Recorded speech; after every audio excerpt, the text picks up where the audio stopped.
Hello everyone and welcome back. I am so sorry for my absence. It's been a crazy couple of weeks, and if it wasn't something technical, it was me just running out of time. So I get to make up for that today. In the interim of not being on, one of the things that happened is I had a sick chicken.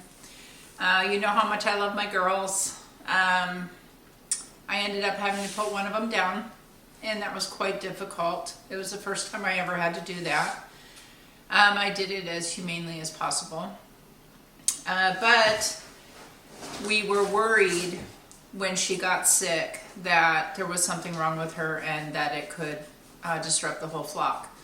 So we took her out, we had her in the garage, and I was actually getting ready to record that for you when I had something going on with the camera, so I was unable to do that. But for about a week, we were hand watering her, and at first she was, if you gave her the water, she was drinking it.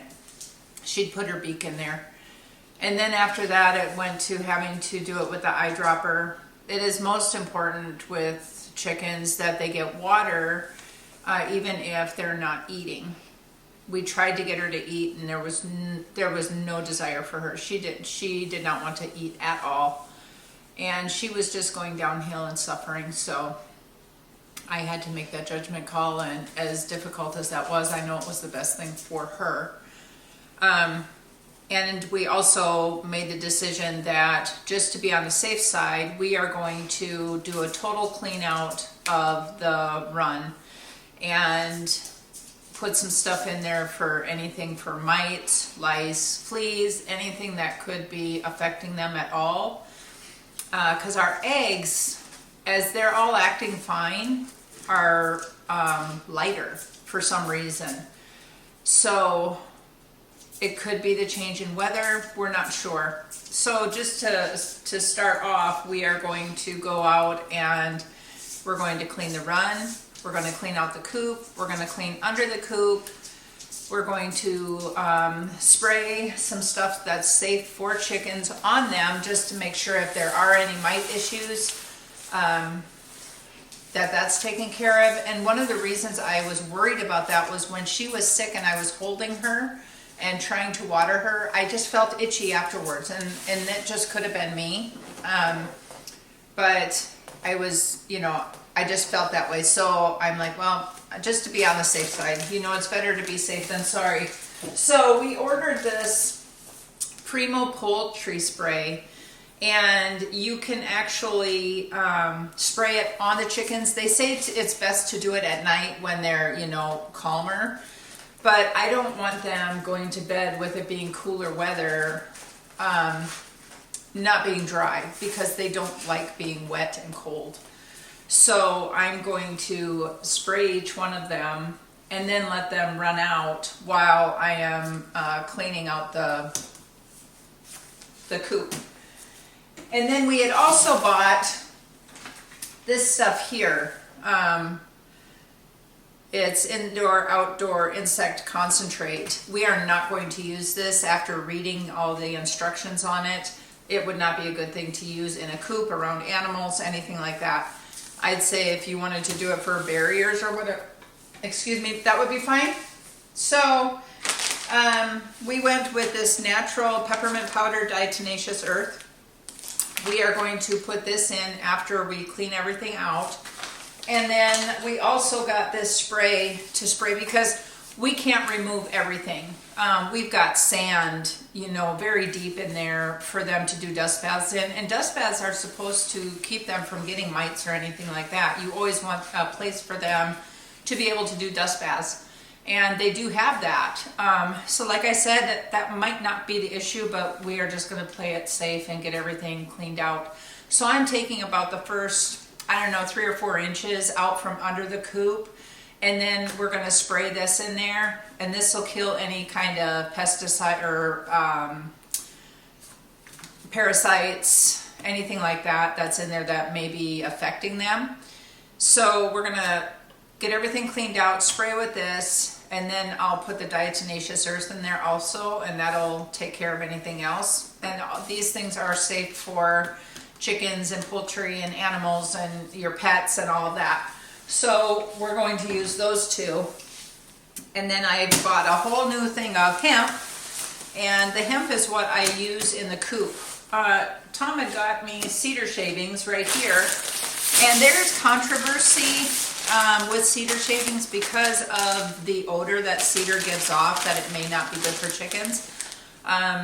Some people say yes, some people say no, because there's a lot of benefits to cedar shavings also, because they do deter mice, they deter parasites, they deter all that stuff because of the scent. So, you know, 6 in one, half dozen another. So what I'm going to do, and these are both all natural, I'm going to definitely take out the wood chips that we have underneath the coop right now that they lay in, get that cleaned out about 2 to 3 inches, and then I'm going to, or even more maybe with that, and I'm going to see how everything looks as I'm pulling it out, because I have to get under there, way under there with the rake and pull it out. It's not an easy area to get to. So we're going to put the cedar shavings under there, but I also think I'm going to take about a half a bag and mix it in with the hemp in the coop, so that that does help deter anything else that's going on. I also did buy new nesting pads, but they're so funny. We have 5 nesting boxes and they only lay in 1. So we still have good nesting pads in there. They haven't come in the mail yet, so I might just use one of the other newer ones, make sure that it's cleaned and it has been sprayed, and then we'll use that also. So we're gonna get busy doing all of this. And you know, I just want to take a minute right here at the beginning and thank you all very much for taking the time to spend with us while we are doing this. And it really helps us out a lot, and I really enjoy it, and I hope that I'm giving you some kind of good information and stuff to take away from this that'll help you in your journey. So let's get busy doing this. All right, we've got a few of the girls done. We did a dry run. On some of the things they said to hold them like this and spray them, but we're finding that it's better to just grab them by their feet. Turn them upside down. And then I'm protecting their head while Tom sprays them, because you don't want it to get into their eyes.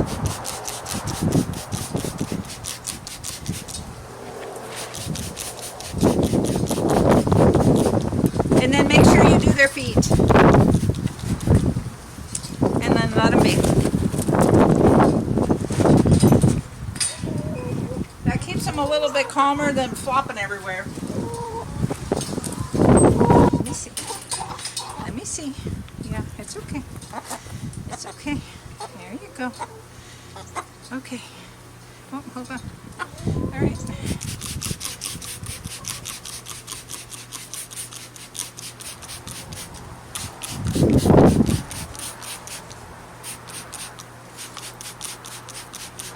Okay. There you go, baby. She's, I don't like this. You're okay. You're all right. Calm down. You're okay. Okay.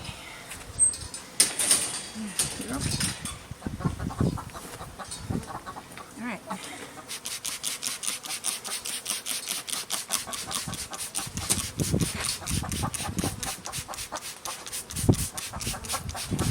Oh, she spread her wings out really nice. There you go.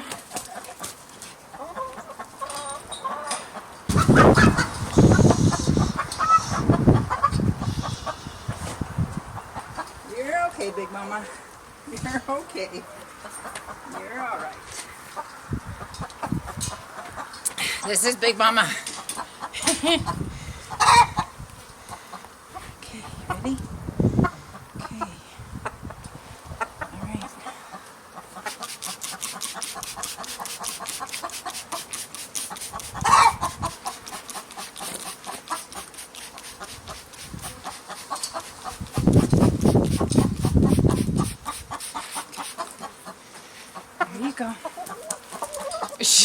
She's drunk.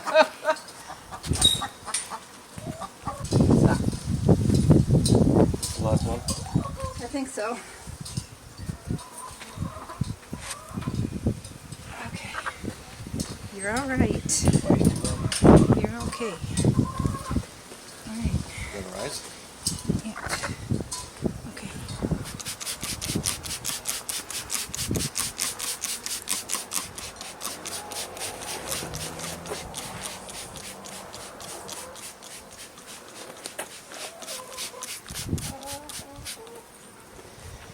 Okay, you all right? There you go.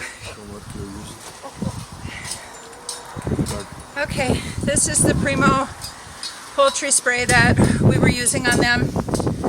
So now we've got them all sprayed down. We're gonna let them roam around in the backyard in free range for a while we get this coop cleaned out.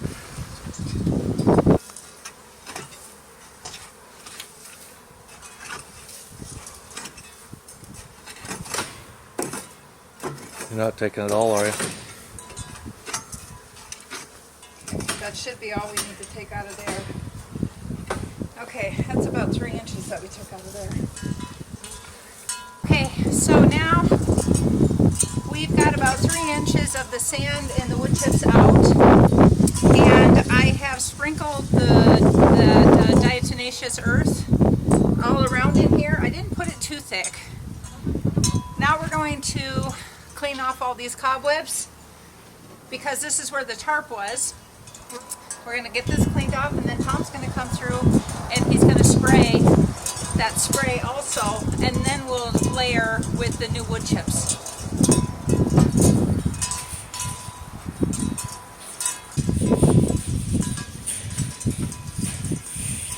Let me tell you, the bees are not happy with us right now.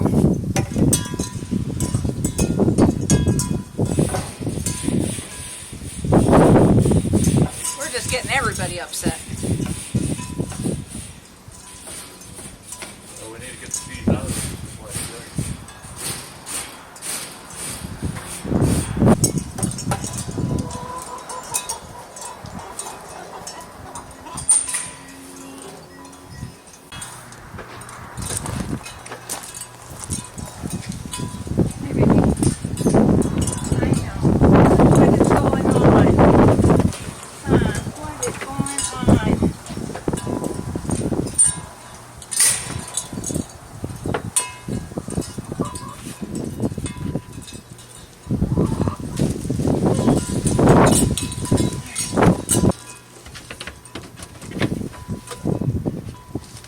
dump the whole bin out right in front of you. Huh? Just dump the whole bin out right. Dump it and then just scoop it in. Suppose that'll make more sense. Can you use just that one bag, or you can use both I bags? was going to use this bag and then a half of the other one, and then do the other half mixed in with the hemp in the run, or in the coop.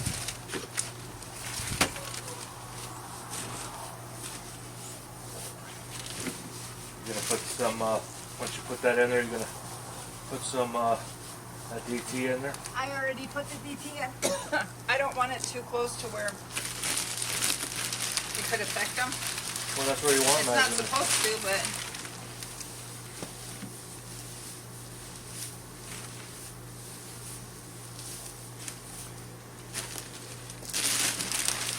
I think that one bag's gonna be enough in there.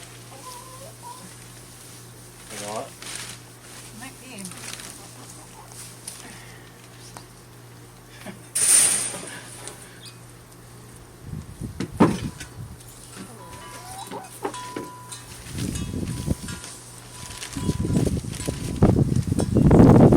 You don't want to get too high where they can't get in there and run around. No. Huh? Yeah, no.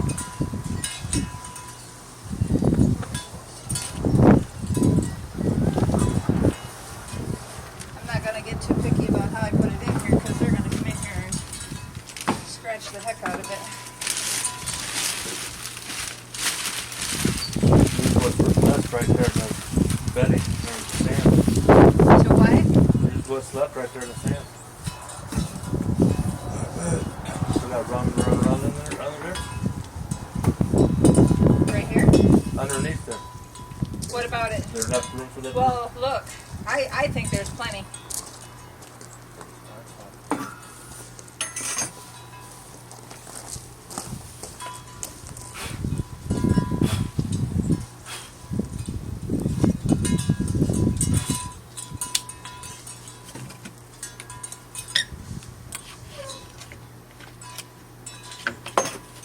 Other end. Oh.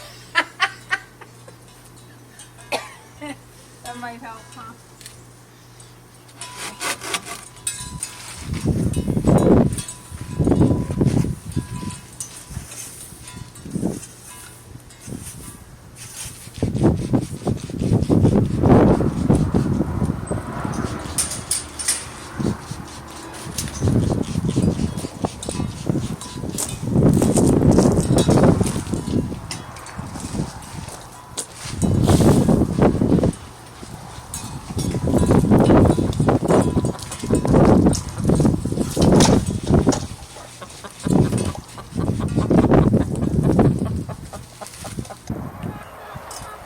All right, everybody, as you can see, we have got everything done.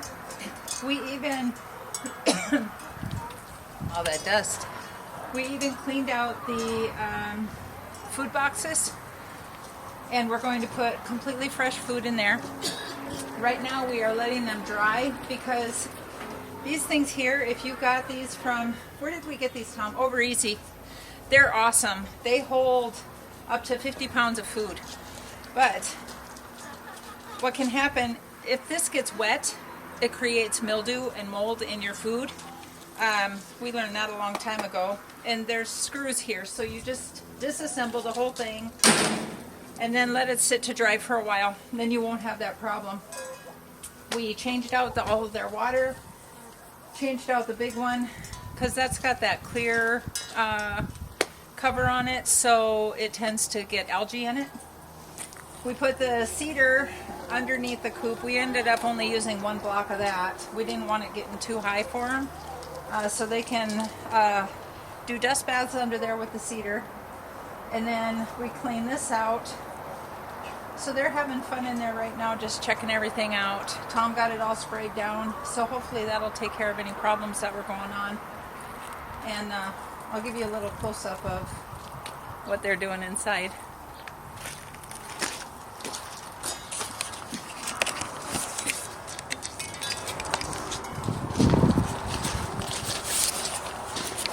You can see they're checking everything out. And we kept them out of there so long and chased them away from the coop. Now they're confused and like, well, why can't we go home? We even used the shop vac to vacuum everything out. So they're just kind of checking things out right now.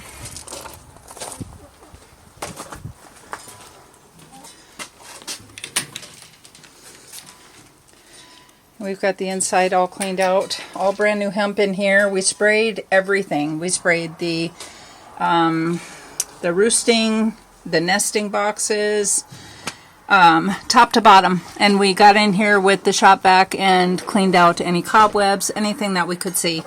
We got all cleaned out. So hopefully that'll help them also. We also, if you notice, took off the tarp. We're just going to put that on now in the winter when it looks like we might get some rain. Otherwise, we're going to leave it off and see if they might even be having a little bit of a sun deficiency because they weren't getting enough sun. So we'll see how it goes because, you know, I work a lot, so I don't get to let them out of the run as much as I would like. But that was a lot of work. So now we're going to just let them get adjusted to everything and nice, clean, happy home. All right, you guys. We made the chickens happy. We made all the other plants happy. We got all the watering done. I have to get in here and get this done. This is just too much. Just too much going on here. So I'm going to get in here and clean it out. It looks like I have mint, some celery, and it smells good under here. We're gonna clean it out though. It can't be under here.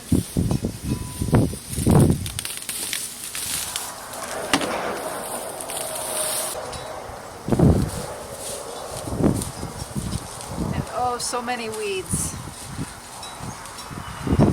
Dandelion.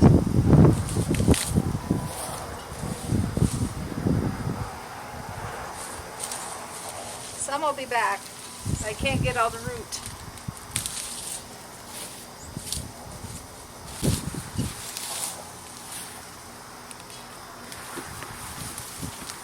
And that's okay because the roots help with the aeration. Oh my gosh, you guys, it's a carrot. I'm sure it's a very woody carrot, but it is a carrot nonetheless.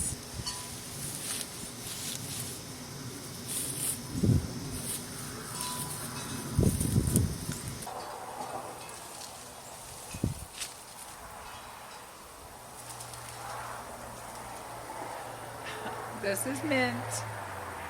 This is how it grows, and this is how it spreads so well.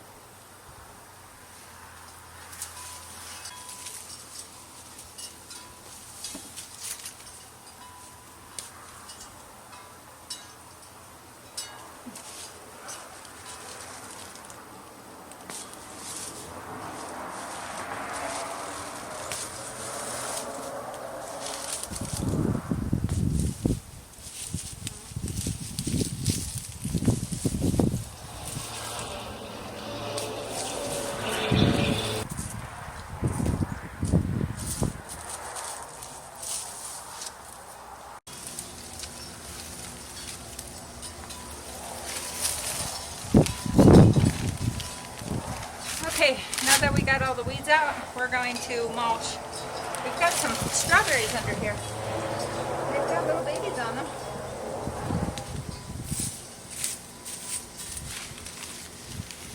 Look at that. This one's no good.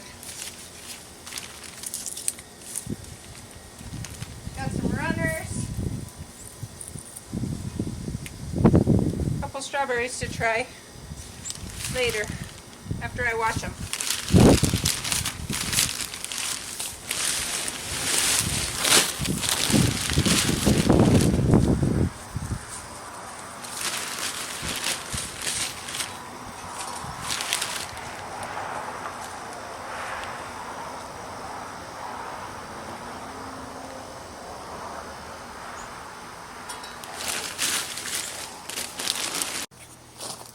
Okay, we've got this all cleaned up finally. Yay, finally. I don't know how long it took me to get that done.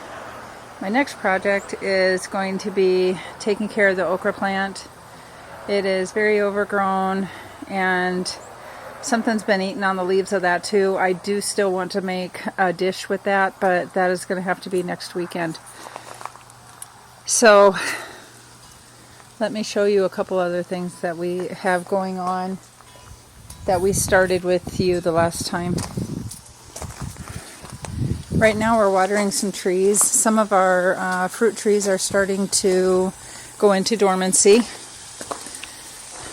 but our pepper plants are flourishing right now, which is amazing.